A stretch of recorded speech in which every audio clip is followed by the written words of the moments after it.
Hey, it's Laura. Here I am at my Storymakers Conference. It's a in-between session, so it's just me right now, but enjoying all of the great pump-ups and the craft information. It's all good stuff, so just keeping it up, plugging away.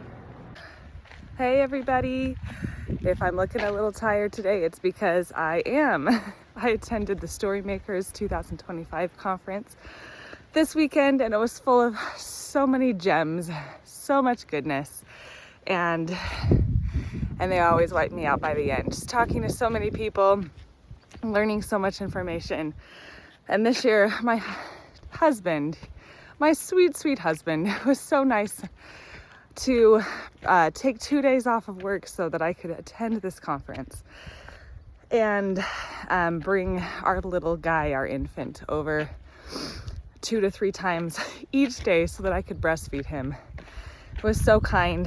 He's 7 months old, so I didn't dare bring him to the conference because he's old enough to be pretty wiggly and needy.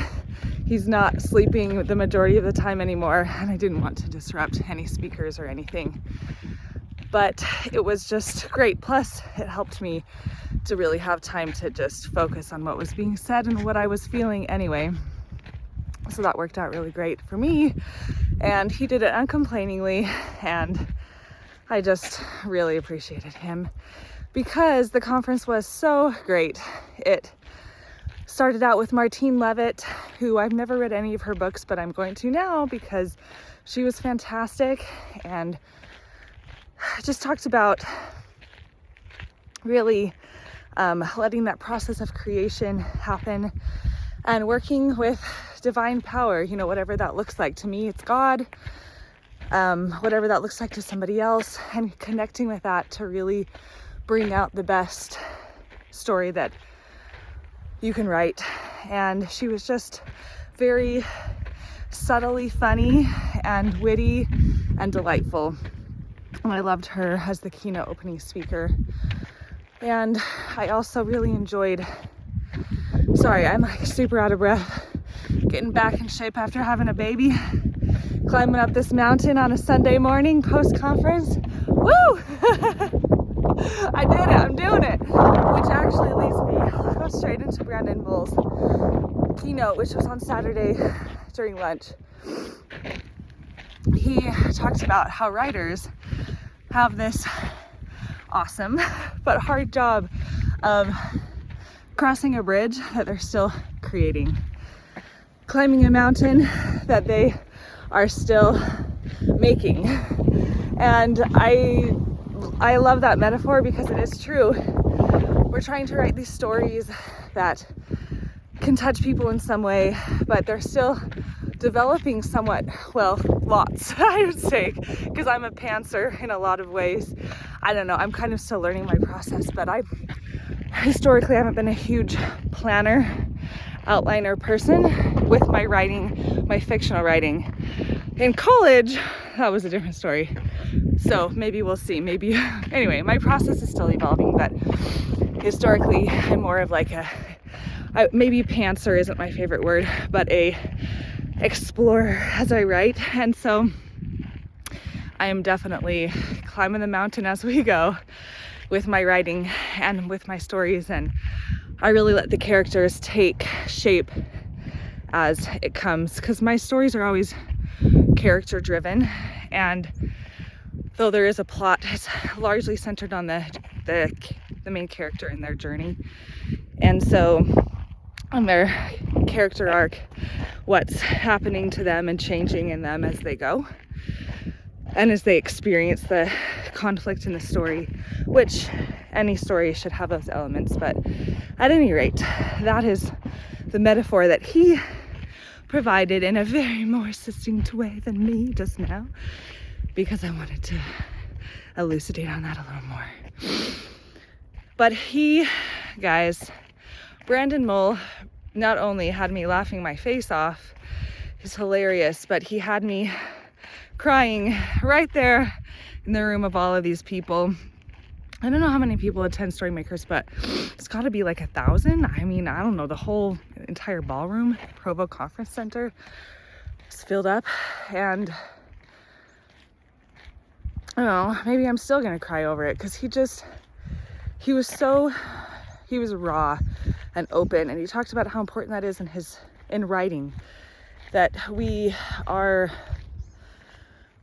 real with our readers, and it's not just words, but we are having an honest conversation with them, and there is truth in what we write, whatever genre that is. He writes about dragons and magic and fantasy, but there's truth in that, in the way he's taking shape in his stories, and that's how he presented himself too at the conference.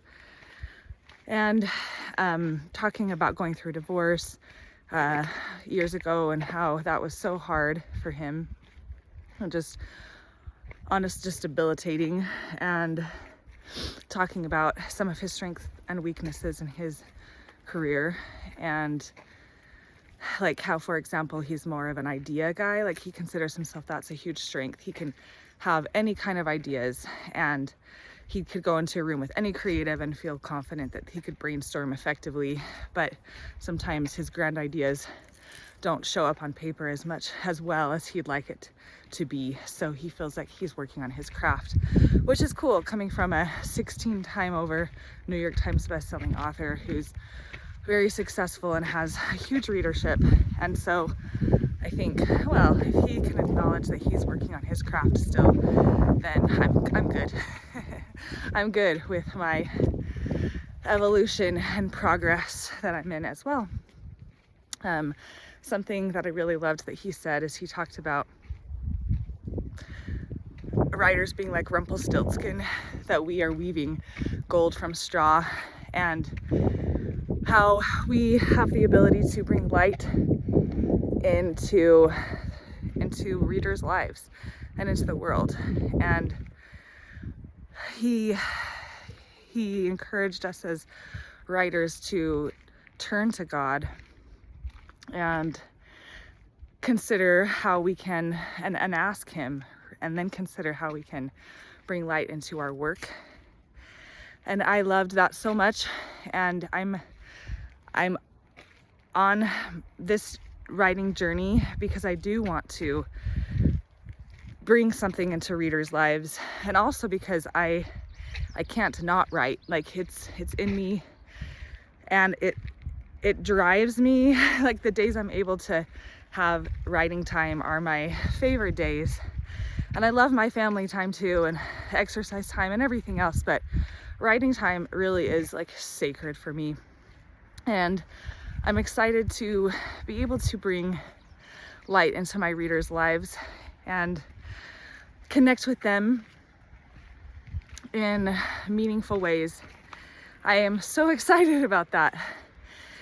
And another speaker, Jennifer Nielsen, who I love her books too, she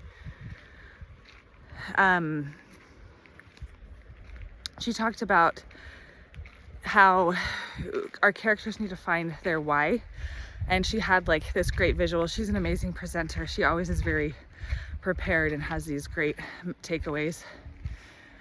She talked about how our characters, you know, they have their want, what they want, their goal, but then to dig deeper and think why, and like 5 times. So like, why does I don't know, why does Harry Potter want to go to Hogwarts? Well, he wants to go to Hogwarts because he is curious. Why is he curious? Because he's been living in a closet for his whole life. Why is he living in a closet? Well, because his parents died. And why did his parents die? Because Voldemort killed them. And why did Voldemort kill them? Because he sucks. But I mean, that was kind of a bad example because it's really supposed to still relate back to Harry, but then it could. Well, like, then why does Harry want to go to Hogwarts? Because he's curious about his heritage and his birthright, and he wants to understand who he is and who his parents were. So that could relate. But my thing was, like, my takeaway from that, even more than for my character, is she had us go through an exercise asking ourselves those questions. So starting with, why do I write? And I went through this process like, okay, I write because I love to write. And why do I love to write? Because I love to express myself. How do I want to express myself?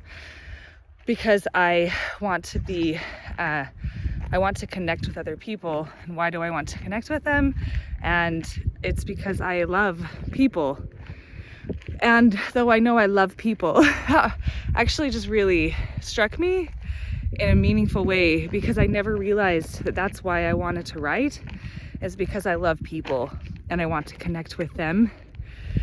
And I am even more empowered in my aspirations as a writer now to make that happen and to bring light into their lives and connect with my readers in meaningful ways and be seen by them and see them too. Because when I'm writing, even when it's fictional, I am putting myself into that and my heart and my soul, and that's what they are receiving, and that's what I want to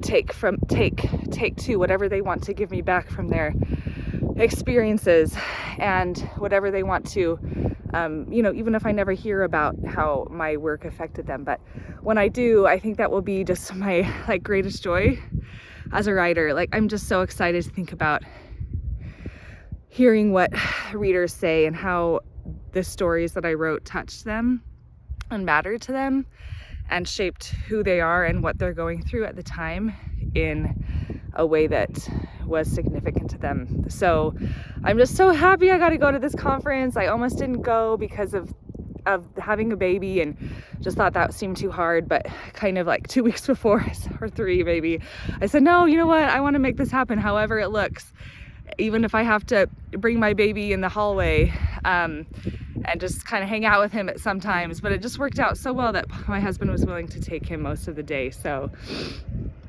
it was a great experience, and I'm so glad I got to do it. Hello, the golfers. And I hope that you can find ways in your creative journey to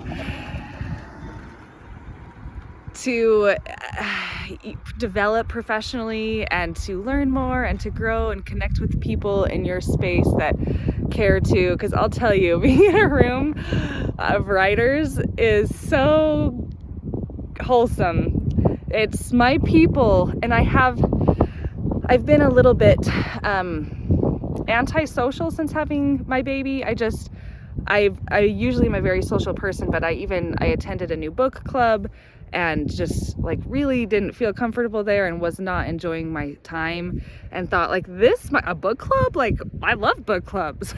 I started a book club in my last area, and I don't know, maybe that was part of it, is I missed that community so much and it was hard to come into a new place. But I guess what I'm saying is, it's just, even in spaces I thought I would love, I just feel I'd rather, I felt more comfortable in my OCD therapy group than I did at the book club. I think my headspace is just in a different place right now. And so I loved this. I loved connecting with those other writers, and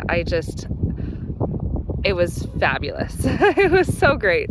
And I appreciate you listening to my spiel, and hope you have a wonderful next step in your creative journey as well. Bye.